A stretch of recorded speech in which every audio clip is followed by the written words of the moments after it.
Welcome, dear students, to this eighth lecture in the course of nuclear physics and the third of the beta decay problem. Last lecture we had focused on the difficulties in understanding beta decay problem, the solution offered by Pauli, the properties of neutrino, and how it can solve the theoretical problem, the big experimental puzzle of how can beta decay be emitted and yet the conservation laws be satisfied. Today what we're going to be doing is the entire focus is going to be on neutrino, the invisible particle, and why it's so difficult to detect neutrino, and most importantly we'll be seeing a wonderful experiment, perhaps the best experiment which I have come across, and one of the most brilliant experimental discovery of such a difficult particle, neutrino. So, of course, we'll see that in the end of the lecture. And right from the beginning, every lecture, some of the things which has been discussed has invariably ended in the scientist getting Nobel Prize. Whether it is Gamow, whether it is Pauli, whether it is Fermi, whether it is the experimental setup today, they're all brilliant theories, and a lot of action was happening in the field of nuclear physics during the 30s, and a lot of the scientists won Nobel Prize in physics. Right. So this is today's lecture also has a theory which won Nobel Prize in physics. Okay. Why it's so difficult? The thing is it has got zero charge. It has got zero charge and zero mass. So if it has zero charge, it's not going to be deflected by atom and lose energy. Mass being zero, so collision probability decreases. So it has got a greater penetration power, and some of the best detectors are also not able to detect the neutrino. That's the reason why it's so difficult. Now, if you look into this equation here you can see this beta minus the action, the familiar with the neutron gets converted into proton, electron, and now you're familiar with anti-neutrino. That's why I put anti-neutrino here. Beta plus decay, in which proton gets converted to neutron, positron emitted, and with positron as a package you have a neutrino. So this pair is important, positron neutrino pair and electron anti-neutrino pair. So this you can't exchange either of them. So this comes in a combination. Okay, why I said you'll have to wait till the semester gets over to understand this mystery. It was a big mystery and it took so many years. It took about 30 years to understand that neutrino and anti-neutrino are different. Okay, now again, if I go back, you can see this in this slide that it's a three body problem. So I'll say that beta decay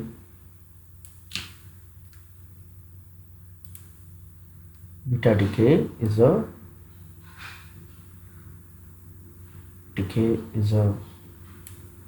three body problem, right? So please get this registered.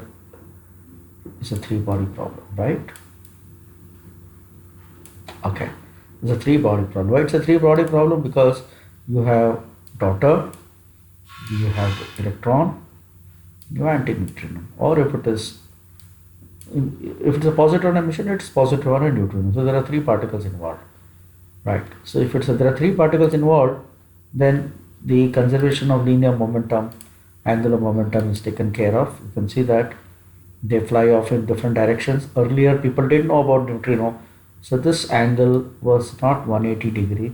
If it was a two body problem, then the daughter would have flown in this direction. But it is not flying in this direction, but it's flying in a different direction where it makes an angle, obtuse angle. Okay, so this is the momentum triangle. You can see this. This is the momentum triangle made by the three particles, which results in the momentum being zero. So before the decay, the total momentum is zero because the parent is stationary, and after the emission there is a recoil, and the daughter, the neutrino and the beta particles, they fly off in such direction that the angle made by them make the momentum triangle zero. So the momentum conservation is satisfied. Okay, now let's look into one calculation which will tell you why detection of neutrino is so difficult. There's a simple calculation, and this calculation should explain all your doubts. Now let's look into this. This is oxygen 14 decaying into nitrogen 14. Beta plus particle is emitted and a neutrino is emitted. Excuse me for the small font. I hope it's visible. The Q is 1.812 MeV. This is a decay process in which positron is emitted. Now, as I said, Q is approximately shared between electron and neutrino. Okay, this is the whole thing. The energy is shared between the two. We are not considering the energy carried by daughter.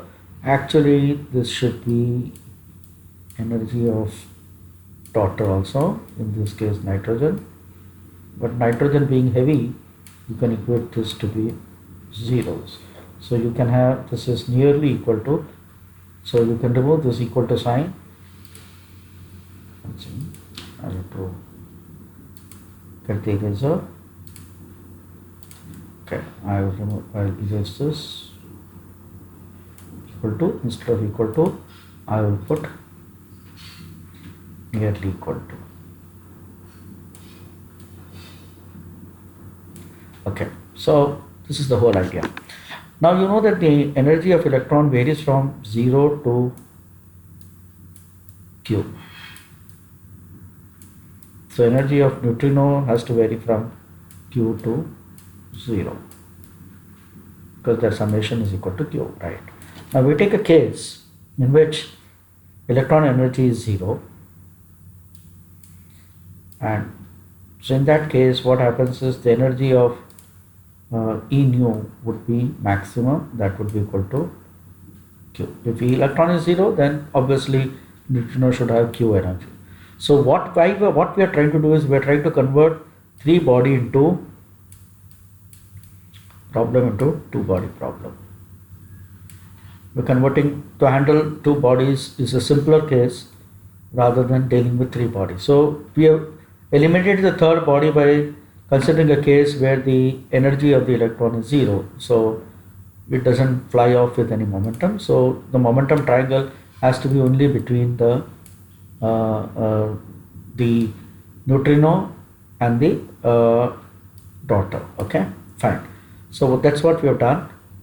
For simplicity of calculation, let us convert the three body problem into two body one.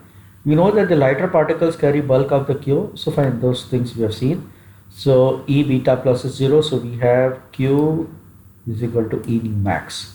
Now conservation of momentum says that momentum of nitrogen should be equal to momentum of neutrino, because both of them will be, if nitrogen is flying off in this direction, then neutrino will be flying off in opposite direction. The two momentums will be equal and opposite, and right now we are not concerned about the direction, magnitude. So P nu becomes E nu upon C, because energy, you know that energy E nu square is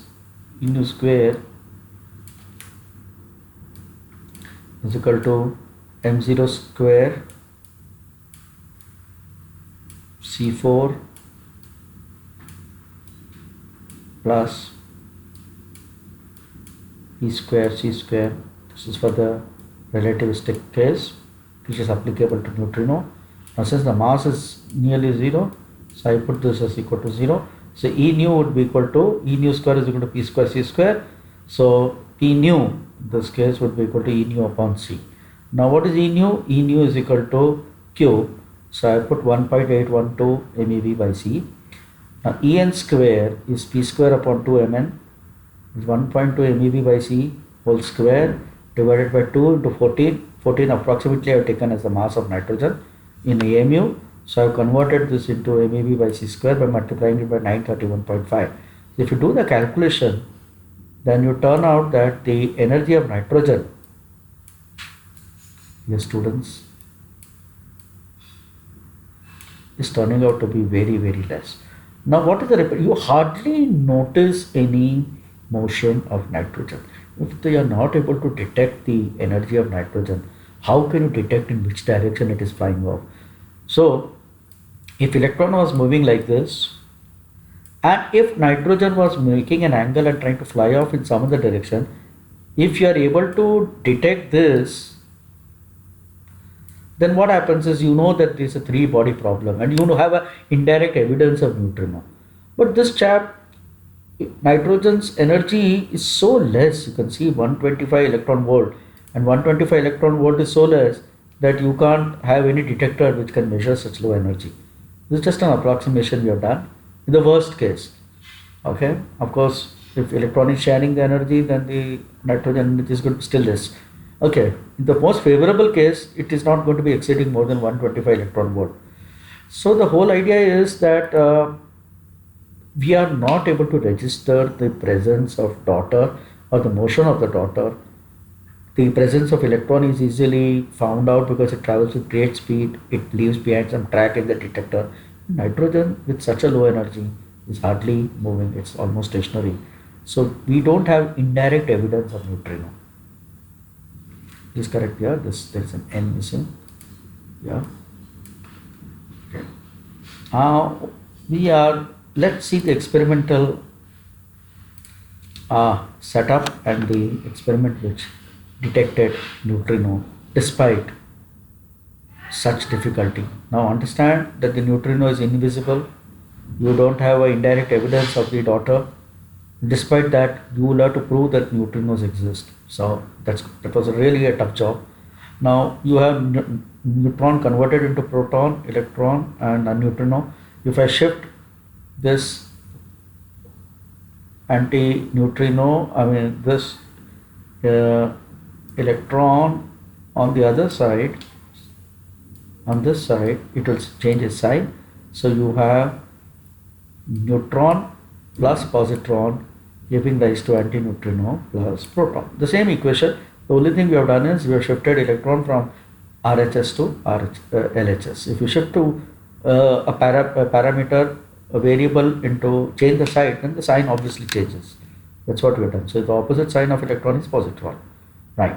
Now what was being done is, please keep track of this equation. This equation is going to be very important.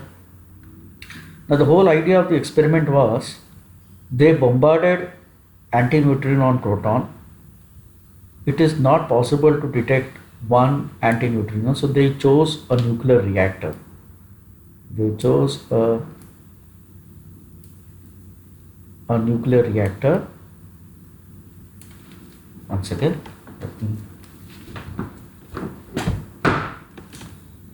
they chose a nuclear reactor where the flux was very high. They chose a nuclear reactor where the flux of antineutrino was very high. I will try to give you that value of the flux. I don't right now remember. I'll just try to find out and get back to you soon. So we chose a nuclear reactor because in nuclear reactor, you know that a lot of nuclear reaction is happening. Large amount of fuel is used where fission reaction takes place. The uranium is broken into two parts in a nuclear reactor, and in that process, a lot of beta activity is happening. So whenever there is a beta activity, there has to be antineutrino produced. So they tried to use the large flux of antineutrino which is produced in a nuclear reactor and try to channelize it on proton. Now you'll ask me, where did the proton? Proton is available in H2O. So if you have H2O, H2O is a rich source of proton.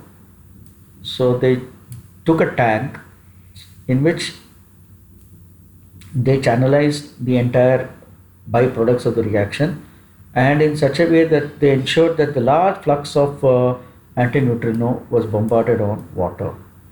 If it's bombarded on water, it is bombarded on proton. Proton, so what happens is this reaction, they were trying to look for this reaction. They were trying to see if this reaction takes place where the proton gets converted into neutron, and in the process whether positron is emitted or not. Then we'll see what they did, how they detected neutron and positron. So this is the experimental setup, dear friends. The two gentlemen who got the Nobel Prize were Cowan and Raines. These are the two people who performed this experiment. Now this is a tank. This is a tank. This is a tank in which there is a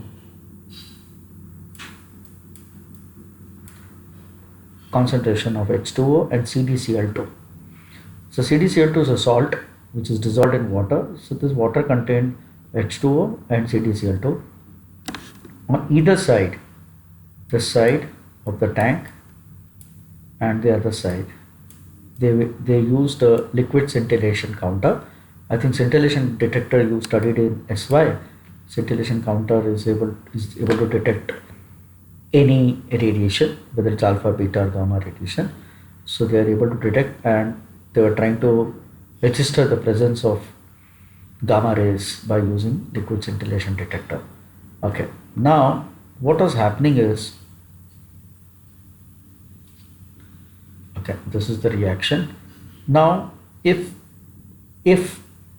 positron is emitted, then that positron will combine with the electron which is present inside this tank. Electron is available in plenty, and then what will happen, they will annihilate each other. So you have electron combining with positron, you know, particle and antiparticle meet, they annihilate each other, and you get two gamma rays. You know why two gamma rays? Conservation of momentum. One gamma ray will fly off in one direction, another gamma ray will fly off in another direction. So these two gamma rays will fly off in opposite direction, will be registered by the liquid scintillation detector. So if please pay attention, if this reaction was happening, then you will get positron, and if positron is emitted, then you should have gamma rays produced. So this is how they detected the presence of positron, and this is one thing they detected. And then now the question is, how did they detect neutron? Now the next question is to detect neutron. For detecting neutron, you can see that the neutron which is emitted, it travels in the medium. It travels like this, in the zigzag path like this, and it is captured by cadmium. Cadmium has got a property of capturing neutron. It has got a larger cross section as far as capturing neutron is concerned. You must have studied in your 12th standard that in nuclear reactors, cadmium rods are kept as moderators to reduce the speed of neutron. So what happens is, this cadmium, when it captures neutron, it emits gamma rays, because the neutron enters into the nucleus of cadmium. So obviously there is a disturbance and instability. So this results in gamma production. So can you see this gamma rays here? There are three gamma rays here shown just for demonstration. Not necessarily the three, depends upon how many neutrons are captured. So what will happen is, there are two sources of gamma rays. One is because of the annihilation of electron with positron, and another source of gamma rays is the neutron captured by the cadmium. So if you look into the oscilloscope here, you will have, oscilloscope is something you will study in, is an instrument to measure the electrical pulses. You will use this oscilloscope. Unfortunately, the laboratories are not on, and when you start the practicals, you will work with oscilloscope. So oscilloscope is an electronic instrument which will register electrical pulses. You get two pulses, one pulse here, and after few microseconds, you have the presence of another pulse. Now this, the height is also different. Here this is because of annihilation of gamma ray, and this is a bigger pulse because more gamma rays are emitted here in this process, is because of the neutron pulse captured by the cadmium, captured by cadmium. It is captured by the cadmium source. So cadmium atom captures neutron and imposes this, which means, dear students, this reaction is definitely happening. If this reaction was not happening, neutron wouldn't have produced. If neutron wouldn't have been produced, then this pulse wouldn't have got. And if positron was not produced, then this pulse would not have got. So you got two pulses, means both of them are produced in this nuclear reaction. Now how do we check whether this nuclear reaction is taking place or not? So what they did was, they changed the medium here. Instead of water, they took heavy water. Now heavy water, you know, is not giving you a proton source. So what happens in, they changed it to a source which did not have proton. Moment they changed it to a source which did not have a free proton, this pulse was not produced. So both the pulses vanished. Okay, the other thing which they did was to check whether the neutron capture is happening or not. They changed the salt. Instead of cadmium chloride, they used another salt. When they used another salt, they found that this pulse was not obtained. Now, if this pulse was not obtained, means the neutron was not getting captured. So it was very much confirmed through that experiment that this reaction is happening. I'll repeat this point once again. This antineutrino comes from nuclear reactor, large flux of them. Just give me a second. I will tell you what is the flux of the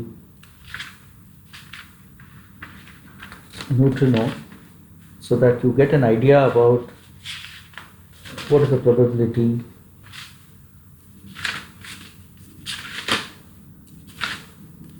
okay. The flux is 10 raised to 13 per centimeters per second. I'll try to write down, yeah.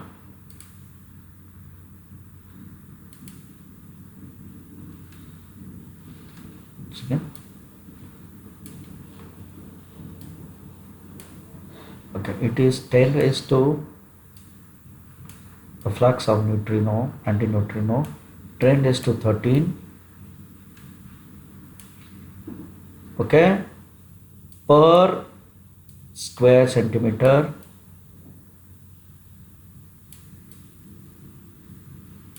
per second. So in 1 second, the amount of antineutrino which is produced is of the order of 10 raised to 13. So instead of detecting one neutrino, they used a large flux of antineutrinos and hoping that one of them will be able to, some of them, not one of them, some of them would be able to transforming proton into neutron.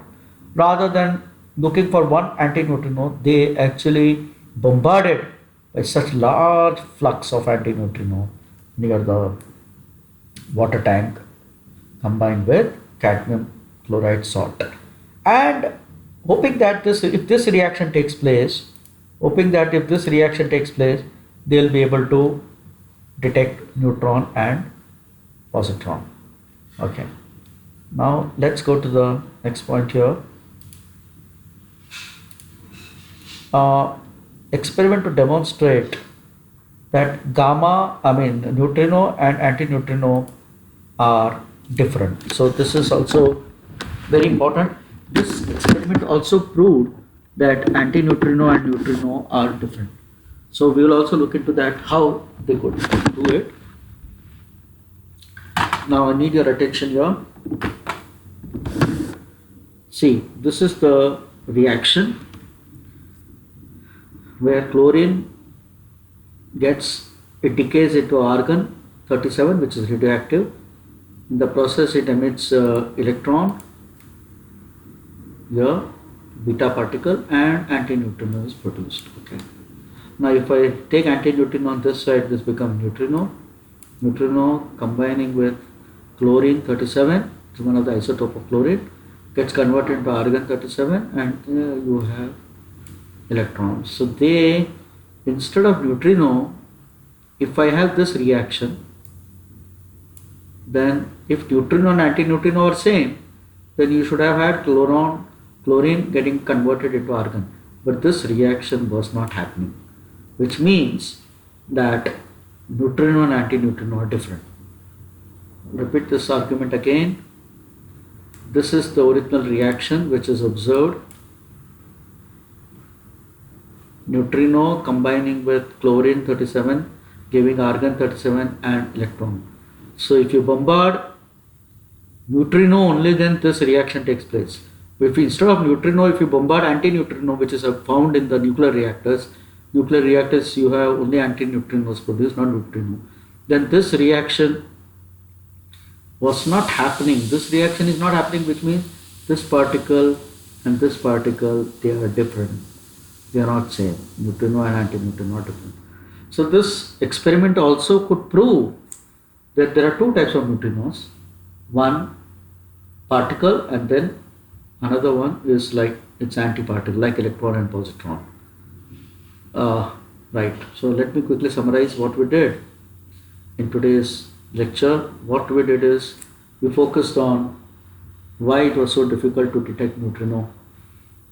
We did some calculation, and the calculation proved that we could not get indirect evidence of neutrino because we could not detect the recoil of the daughter. The recoil of the daughter is so less that it is hardly moving, and you are not able to detect that. So if the daughter is not moving, and if you are just electron moving in one direction, you don't know whether the third particle exists or not. That is the biggest problem.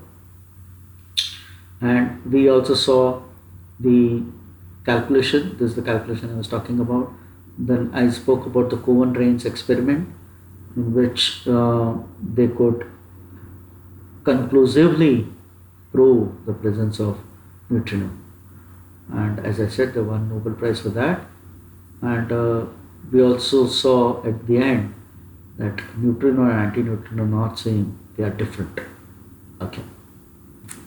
Thank you.